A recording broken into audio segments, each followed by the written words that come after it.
Yo, what's going on, YouTube? It's DLloyd. So, according to Brian Windhorst, it looks like Russel may opt out of his player option this upcoming offseason. Now, this is not a surprise. I think a lot of people expected it, whether or not he played well or not, right? Because he did play good in the regular season, but then how things have kind of transpired in the playoffs, D'Lo, being booed by the fans, looking disinterested in the huddle of the timeouts, you would expect an opt-out to take place. Now, I think this is going to put the Lakers in a tough situation. This is one thing I've been talking about, and this is why I did understand if the Lakers wanted to trade D'Angelo Russell before the deadline to try to make sure they were not in this position. They'd elected to stick with them. I was not mad at that decision. I thought D'Lo could play well for us. He was playing well before that trade deadline, but if he opts out, that is essentially worst case scenario because there's only so much the Lakers could do when it comes to filling that roster spot, and that is the biggest worry. So we're going to head over really quick to our favorite cleaning the glass, man. Taking a look here at the Lakers salary. So pay attention to this number right here at $178.8 million. That is where the salary, looks as of right now. Remember, you want to stay under that. Well, technically, you're a little bit over. You want to stay under that 178, 179 for sure, and then 189. I just like to round up to 190, so you don't be a first or a second apron team. So, Lakers looking at $178 million in salary next season so far. So let's start playing around with that a little bit. LeBron James, we do expect, will opt out and decline his option. So you decline his option, it goes down to 127, but you do expect that he will probably re-sign with the team. At least that is the expectation, that he will re-sign with the team. And if that is the case, then of course he will move right back up. So we go ahead and we go from taking away that to now we're going to go ahead and say this. He does a 2+1. So 3 years on this website, max money, of course. Go ahead and complete that signing. Now LeBron James making 49.3, 53, 57. That could be a little bit higher, but just, for example purposes, right? So then you're looking at who else you have. D'Lo, you still are going to be undecided on what you want to do there. But now you're over the first apron, or just under the first apron. You really can't do much more. Taurean Prince, $8.6 million is just a cap hold, right? But say you bring him back and you give him around $5 million.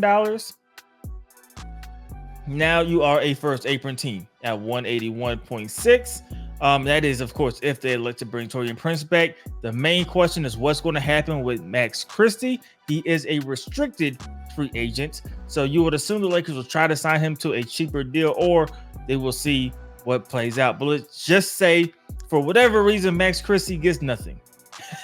He gets nothing at all, so he gets the 2.6. You're now at $184.2 million. So now what's going to happen with D'Lo? This is counting D'Lo's player option. So you go ahead, you decline that player option, you renounce his rights because he is gone. He is not coming back. That takes you back to about 165. Now, the good news is if this happens the way it's set up here, you are under the luxury tax. So you do get the mid-level.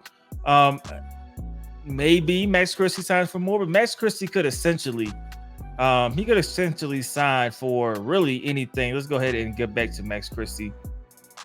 Max Christie could essentially sign for, I think, around $9 million if we're going this route. So you renounce D'Lo, you now give Max Christie, let's just say $9 million. I doubt he gets that much money, but now you're still at 171. You're still underneath that luxury tax space. So the way you could replace D'Angelo Russell will be that mid-level exception. So you will then look at the free agent list and who can you get for that mid-level. That is really your only option because you have no other means to really go out there and get another player. Now, if you want to sign and trade him, if you keep him and you don't get rid of his option, you're over the first apron, which means you cannot get a player back in a sign and trade. And that's why it's going to be sticky. So you're looking at really a very cheap point guard to try to replace D'Lo. That is going to be the idea. That's really going to be the only way out for the Lakers, the only way for them to pull through and make this work. So it's going to be extremely, extremely tough to replace a player at that caliber. We've seen crazier things happen. Maybe D'Lo does opt in if he does not feel a market is going to be there at 18 million. I don't know what the market is going to look like for D'Lo. Started the season bad, showed that he was not great coming off the bench. However, January through the rest of the season played really good basketball. Really good basketball. Got into the playoffs. Did not show up game 1. Had a great game 2. Gave you 0 in game 3.